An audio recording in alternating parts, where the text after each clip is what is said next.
What's up, everyone? XNYC Prepper here, and it is Thursday, July the 10th, 2025, and the time is around 3:30 in the afternoon. And again today, for the third day in a row, I don't have a vehicle because I have two of them, and they're both broken down, and one is in a repair shop. It's been there for 4 days, and hopefully I'm going to get my truck back very soon, because I've been stuck here on my property without being able to move.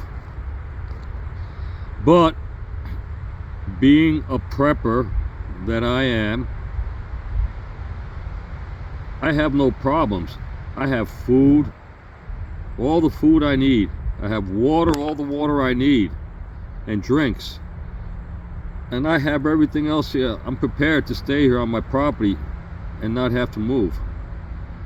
So that's one very good thing about being a prepper.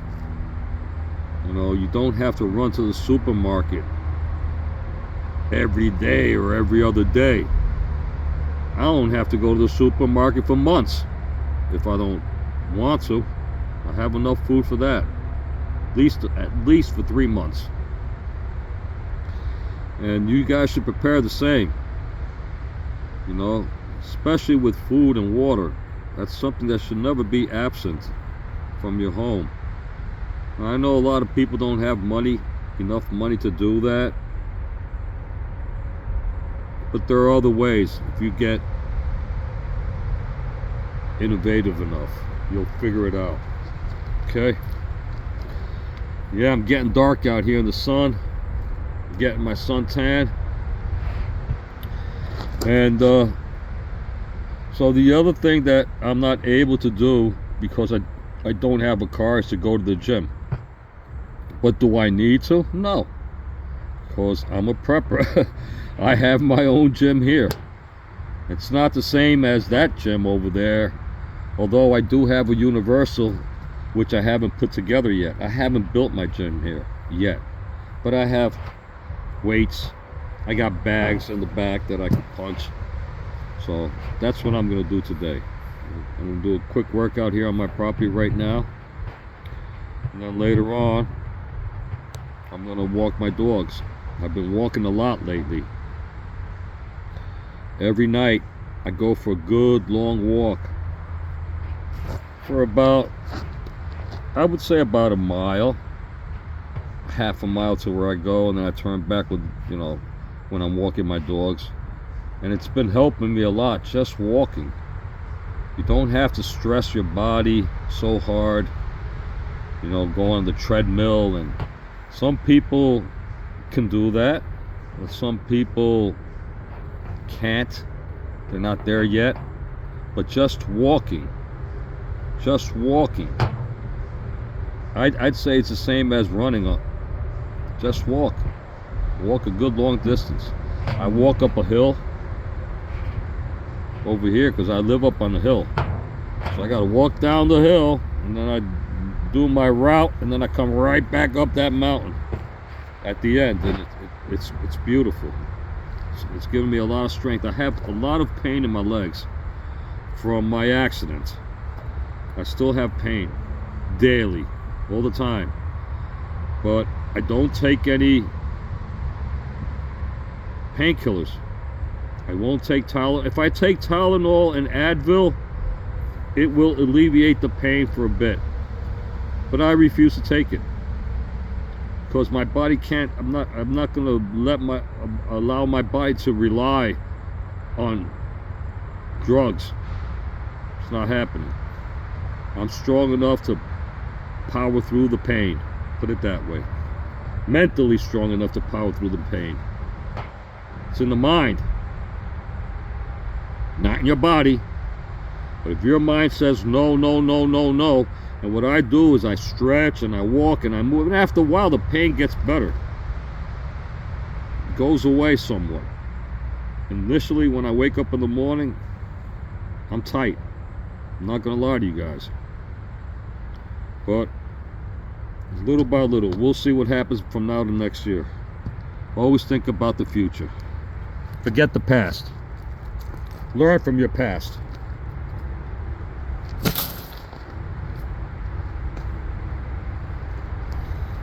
Well, I got this cool t-shirt on. If I die while lifting weights, add more weights and then you call 911, all right? Make me look like I was lifting 500 pounds.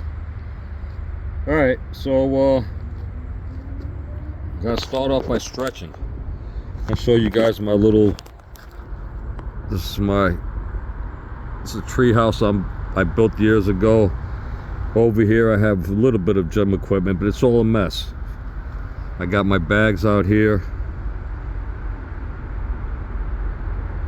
All right, I got Bob here. Oh, Bob. Oh. Anyway, let's stretch.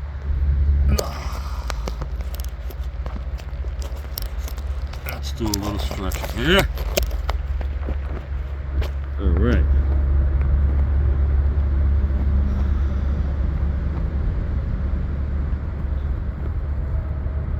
Lock my knees all the way back. Walk the little spider down the web. Ah, yeah, feels good. Keep them knees locked. All right. Relax, try to relax. Keep that stretch going. Stretching all back in here. All right, let's go down a little further. Right at the tip toes. You're touching the tip of your toes with your legs locked. All right, can we get to the ground? Sure we can. There we go. I'm on the ground, although the camera's not showing it. Can I go any even further? Let's try this. Oh yes, I'm touching the ground. Let's try the knuckles. I'm there. You come up slow. Repeat the stretch. All right.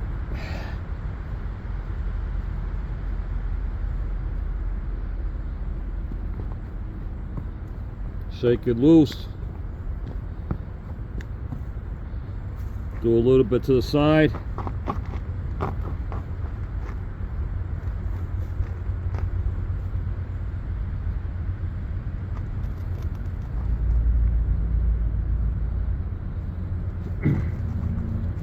When you feel you can't go any further, sit there and just relax, and you'll go a little bit more in a second or two.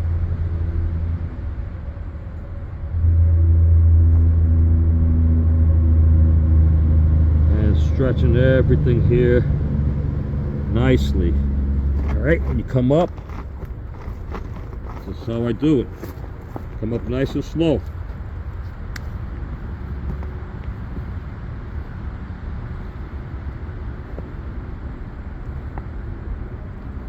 Woo.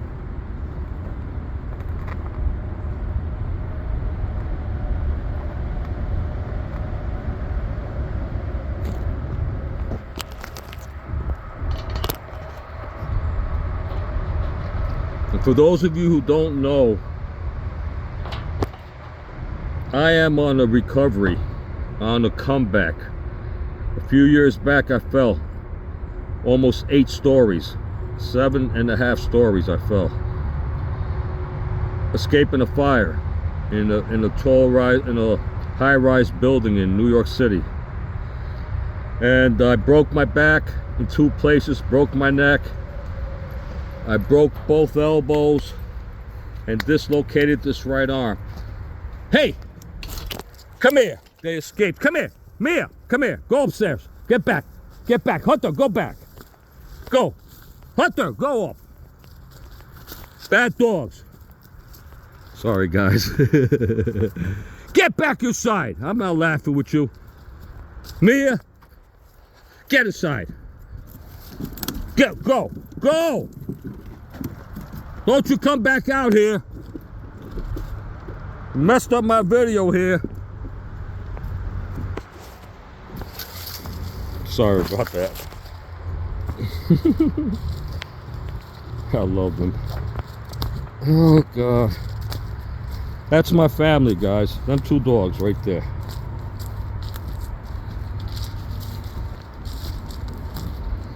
They love me, I love them. They don't complain. And I don't complain.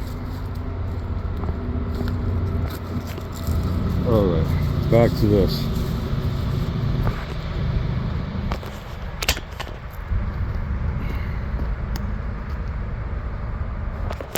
So yeah, I fell 7 stories, broke every bone in my body. The doctors told my ex-wife that I was never going to walk again. Then they said, all right, we want to operate your spine and we're going to put some bars across your spine like this. And I said no. And you know what?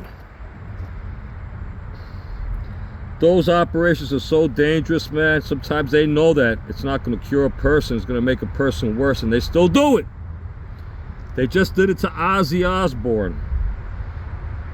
Yeah, so he had a surgery, back surgery, and he had infections after that, and he had some kind of reoccurrence. I don't know what it was, but it messed up his body totally, besides the fact that he has Parkinson's disease. Ozzy said it himself. So I'm glad I didn't agree to the operation. So what happened was my L2 and my L3 fused together naturally. You know, the discs are supposed to be separated, right? Well, these two, my L2 and my L3, are not separated. They're fused by nature, by God. And then a couple of years ago, I had a hip replacement.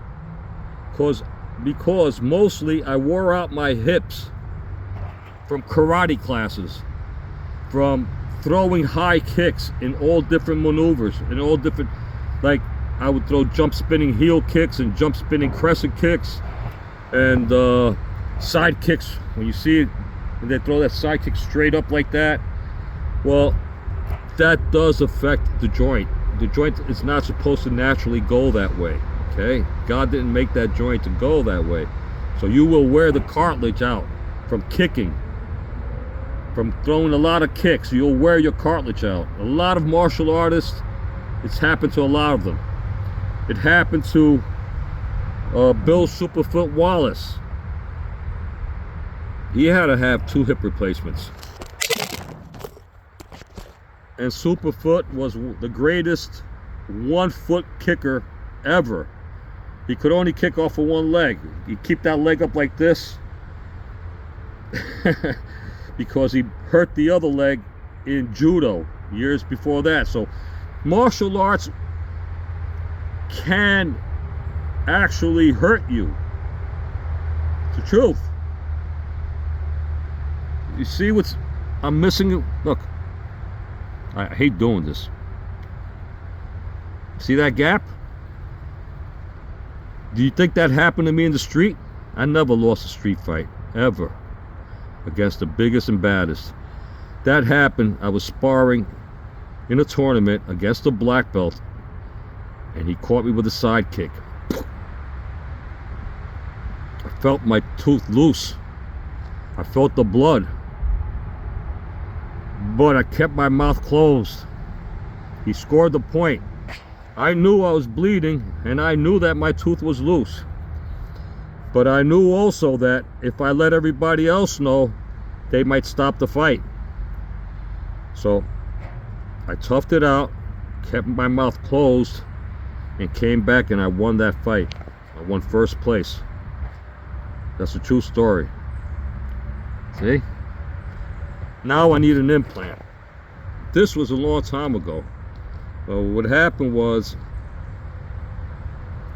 it just opens up.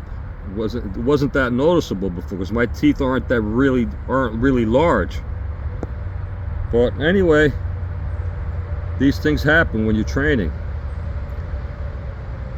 So now I'm a senior citizen, right? I collect Social Security. I'm not young. So if there are any of you young guys out there, you know, in your teens, in your 20s, 30s even, and you're watching me out here hit the bag and kick with what I can do yet, remember what you did, I did better before. I used to do side splits. I sparred with Bill Superfoot Wallace and Joe Louis, the world champions. My teacher is a 10th degree black belt. 10th degree. Okay? I am a 1st degree black belt. I never pursued a 2nd degree or anything after that. But I'll tell you one thing. In the street, all of those fancy high kicks that you young guys could do now, and maybe I can't do any longer, it doesn't matter. Because I'm not doing that in the street, bro. Okay? That doesn't matter in the street. You go ahead and try to hit somebody in their head with a roundhouse kick, or a crescent kick, or a heel kick, or a hook kick, or even a front kick. Try that in the street and see what's going to happen. You're going to end up on the ground. They're going to pound you. Me, I will break your legs with one kick. From here, down. I can kick to the head. Want to see? I can kick to the head.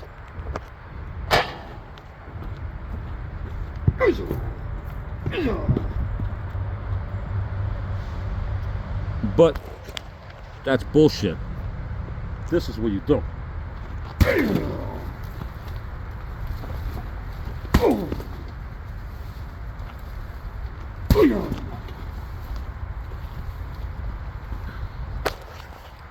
So, any of the young guys out there who are looking at me and saying, hey man, I could do that better than you.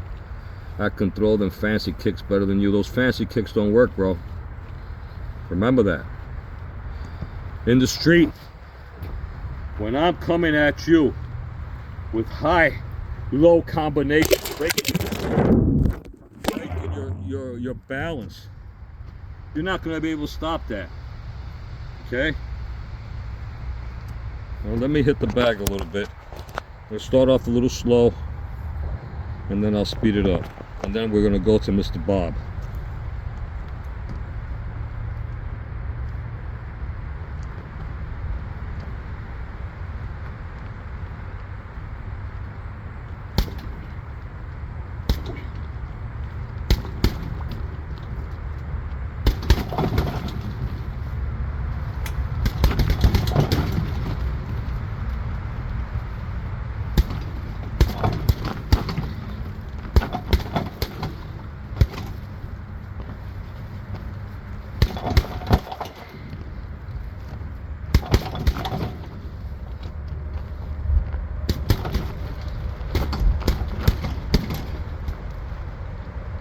This bag is 200 pounds, and I'm punching it bare knuckled because I'm used to it. But don't do that at home, bro. Tape your hands up, all right? Because I don't want anybody to say that they seen me do it and now they got hurt.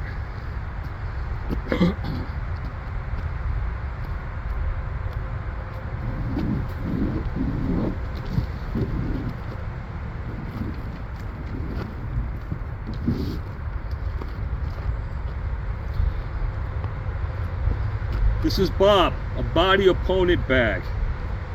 You can buy one of these guys, right? This is great for reality-based self-defense training. The heavy bag, I use it for kickboxing. I burn calories. It keeps me maneuverable. You know, I throw a lot of kicks here that I might not throw in the street, like a roundhouse kick. Can I still throw a roundhouse kick? Sure I can. But will I throw that in the street? Probably not. I'm gonna take your legs off. I'm gonna sweep you. I'm gonna break your ankles. I'm gonna break your kneecap. I'm gonna hit you in the shin. I'm gonna kick you in the groin numerous times. You won't be able to stop it. Because while I'm going for your groin, I'm going for your head. And when I'm going for your head, I'm not punching. I'm tearing. Okay, streets is a different self-defense. I'll show you about the tearing. Sorry, I keep dropping this freaking camera. I don't have my tripod.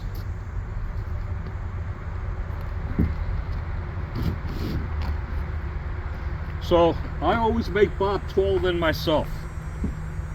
As you can see, he's taller than me. I'm 5'10", he's 6 foot tall.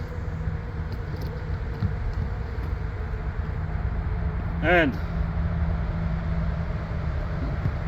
when you're gonna hit a person, all right, here, all this here, you could punch with your hand closed, okay? You can punch with your hand closed here. It's a soft body part. Solar plexus, groin, groin. See how easy? Bam, groin. Just an uppercut to the groin. Wham! All right. But to punch the head, you're risking hurting your hand. Now, I punch hard objects for many years. I'm one of those guys who used to break bricks. I used to break wood. I used to break ice. I don't do it anymore. Can't see, I don't know if you could tell, but look at this knuckle, how much bigger it is than this one here. Because this is the one I used to use. I've broken numerous times. That bad boy right there. And, but still, you might miss a punch. I might miss a punch and hit with my pinky. It can happen. Because as you're punching, these targets are staying still. But your opponent is not staying still. Your opponent's gonna move. All right, so you might be targeting his chin with your front two knuckles, but when he moves, you ended up hitting him with your pinky knuckle and breaking it and hurting it. That's why a lot of guys, they teach you to use an open palm strike to the head or a hammer fist. Hammer fist is so powerful. Let me tell you something. Do it on yourself. Take a hammer fist. Go ahead. Can you withstand that? You don't think you'll get knocked out? You don't think you could break a jaw with this or a nose so easily with a hammer fist instead of a punch? Yes. Try it on yourself. Try on yourself. Look. Try this. Take your finger. Stick it here in your throat. Go ahead. The thumb. Anywhere in your throat. Add some pressure. If somebody just keeps adding pressure to that, you think you're going to hold that? No. All right, same thing with the open palm hand strike. Okay, palm strikes. You hit with your palm. You can kill a person with a palm strike. How can you kill a person? I don't want to show you to kill a person, but the military, okay, and also in CFA, which is Contemporary Fighting Arts System, which is what I'm studying, which is Sammy Franco's system, they teach you to clinch your body. Clinch him. You got him. Here, or even by the clothes here. And when you come up with a palm like this, it's going to cause an effect where if you were not holding him, he would fall backwards. You understand that? But the fact that you're holding him, he's not going anywhere, and you hit him like this, you will break his neck. You can kill that person like that. That is a kill move taught to the military. You grab and you palm strike to the chin. Okay? A chin jab, they call it.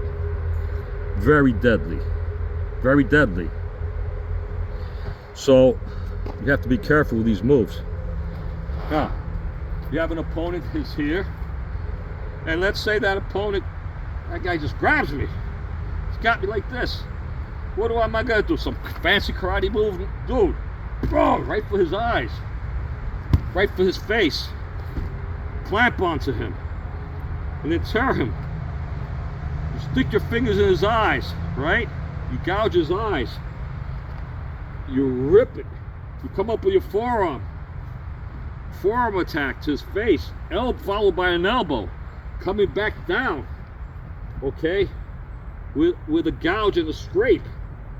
all right? Then you manipulate his neck. You grab him by the neck, by the chin, and you manipulate that chin, and you bite him, okay? And you gouge him, and you headbutt him, and you knee him to the groin. You understand? And you elbow him, and you come back with a gouge, and you grab his ear, and you get the idea. You're tearing, ripping, gouging. And when a person is under that type of attack, he will blank out. He won't know what to do. Can you imagine if you're a cat? All of a sudden, cats don't normally do this, but let's say a wild cat. It happened not long ago.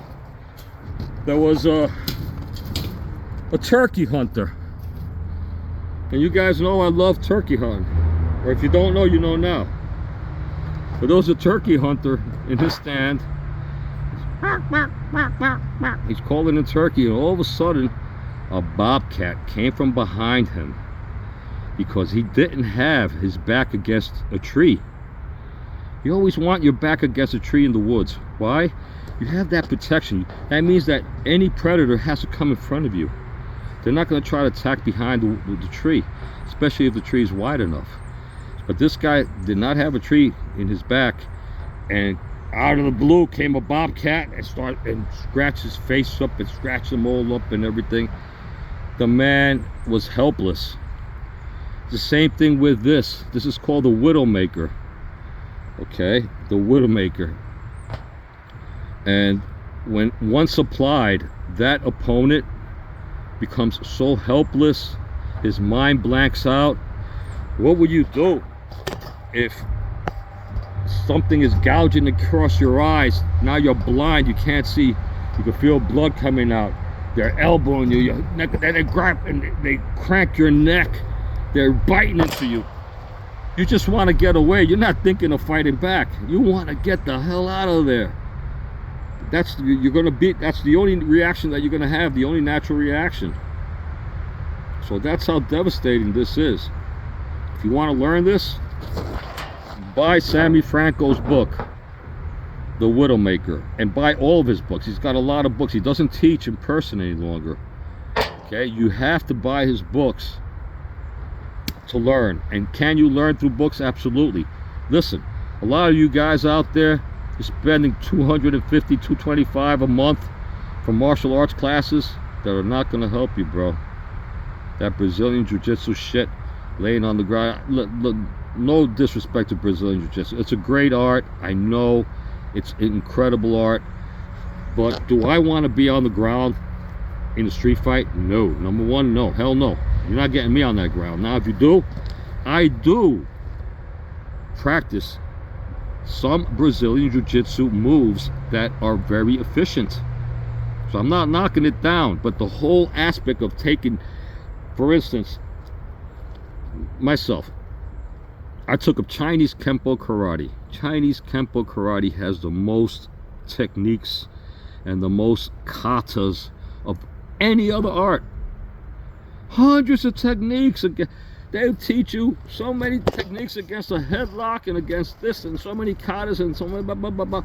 All the stuff you're not going to use it. It's a beautiful art. Once you learned it and you mastered it and it's all here and you can do all of those katas from white belt to black belt, it's a beautiful thing. Beautiful. It's an art. But let's not mix art with street combat. Reality-based street self-defense, stuff that will save your life, that will save your face from getting cut. Okay? Yes, martial arts definitely works in the streets for some people, a lot of people, most people, to a point, but it's not the real deal. They'll teach you a lot of stuff that you're never going to use, and if you try to you do this in the street, you will get killed or hurt. Okay? That's what I'm getting at. I can tell you, I've been training in martial arts since I was 12 years old. Okay, and I'm an old man. I never stopped. I never stopped, only for my injury, my 8-year gap that I was in a wheelchair. I was still training on a wheelchair. Oh yeah. I would sit in my wheelchair. I couldn't move. All right, and I would throw punches.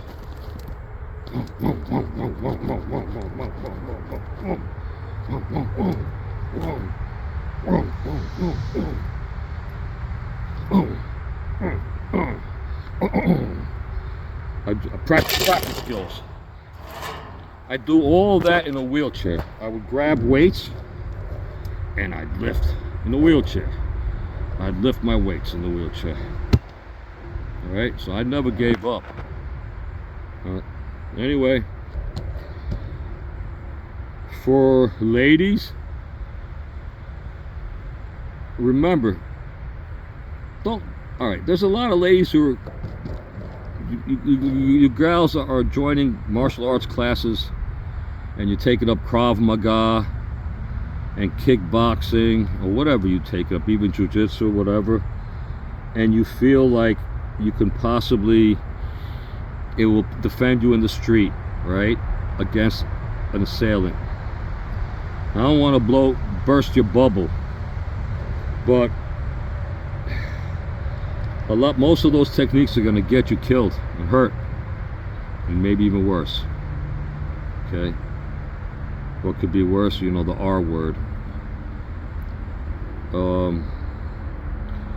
So you ladies, you have to become,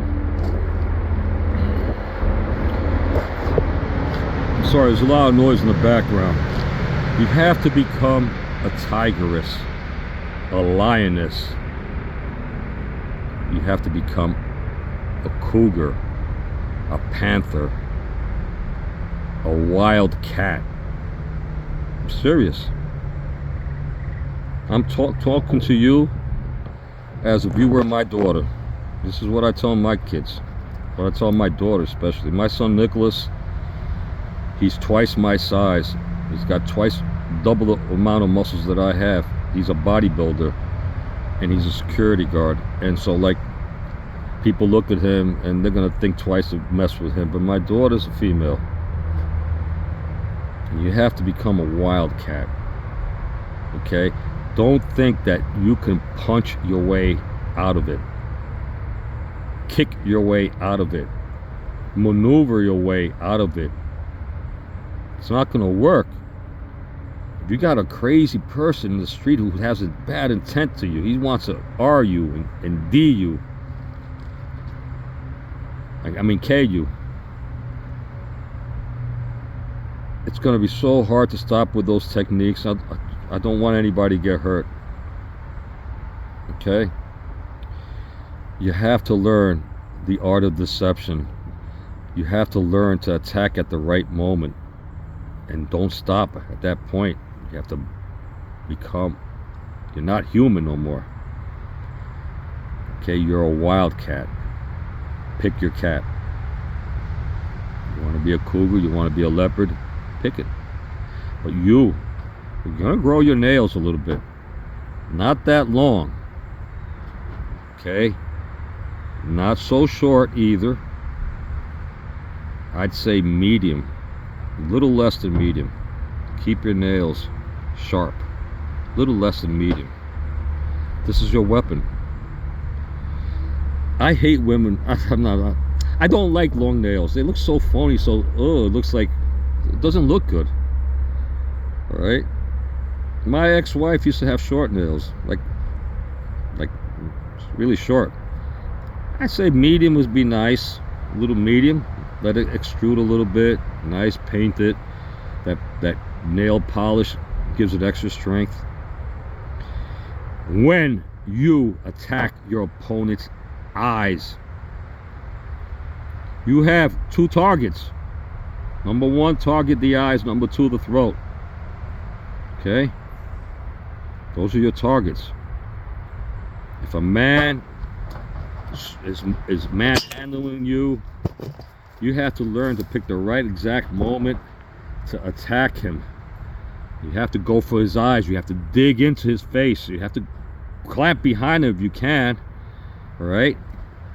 And go into his eyes and don't stop and while you're screaming your ass off, okay, and you're tearing him apart with your nails and everything.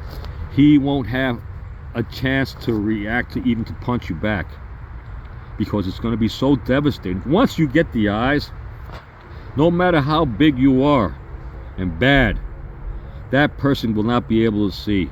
His face is gonna, his eyes are gonna tear up. He can't see any longer. He might throw a few blind punches to try to get you. Okay, so you're gonna keep that in mind. That once you attack his eyes to the point where his hands are off of you, boom, you're out of there, because he'll come back like a wild man, and if you're in his grasp and he gets to grab you, then you're screwed. All right, but your number one target is the eyes. The throat, your nails aren't going to help with the throat. Okay, what's going to help with the throat is actually thumbs into the throat. Okay, even a punch to the throat might help a little bit, but a chop, that's the number one. Okay, so you're tearing and you're chopping into the throat. You're tearing, you're chopping into the throat. Those are the two moves I want you to learn. Okay, rip and tear. When you're going gouging into the eyes, you gouge into the eyes. You come up with your forearm. You come back down to the eyes. Come up with the other hand. Come back down. Chop into the neck. Scream. Bite if you have to. If you can get your chance to bite, you bite. Bite. When you bite a person, you have to do it properly, like an animal. We are animals. And how does a lioness or a tigress bite? Does she bite like this? No. She bites like this.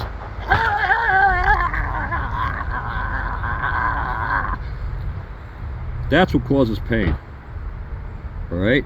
So you need to make that person feel so extreme, the most extreme pain that they could ever feel, which is that.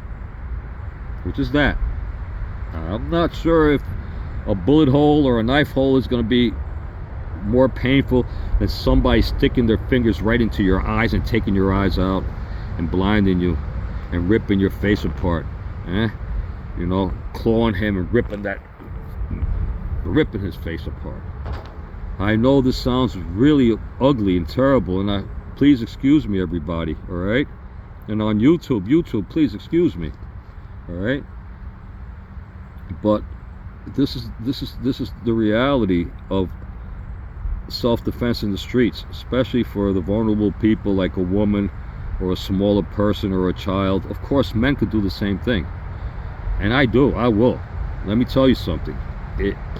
Not in a parking lot argument. First of all, walk away from everything. If somebody confronts me, as much training as I have, and I've never lost a fight, I'm telling you guys, I fought some scary looking guys out there. I fought 3 guys at one time and 2 guys at one time, and they all went to the hospital, all 5, and they were bigger and badder than me. You would think that they would have torn me apart, but the art of deception, the art of the deception of weakness can be used to your advantage. Like, you know, the person already thinks that you're so scared of them, they're about to do anything to you. So once they get within your range, which is your hand range, right, where you can grab that person, once they're here in your face, you have to attack first. Don't let them get to you. Don't let them hit you first. Don't let them grab you first. Can't do that. If they've already grabbed you and you're a female, you know what to do. Go for the face. Go for the eyes. Tear him apart. Rip him apart. Okay? A knee to the groin, probably gonna miss. I've gotten kneed and kicked in the groin, and I fought, kept on fighting. You know, a powerful kick to the groin, it's a different story. You know, if you can throw that real powerful kick. And not for nothing, most women can't. Some women can. I've seen them on YouTube. Very few can throw a kick as powerful as a man, or a punch. It's true. But women are stronger in many ways. So many ways more stronger than we are. we're a bunch of pussies compared to women. I'll tell you guys, that's the truth. You know, women are on a different level. You know, us men, we have always been led to believe that we're the leaders and all this and that, but that's bullshit. No. And yep. So remember, you're a wildcat, ladies. How long is this video? Oh my God, 46 minutes.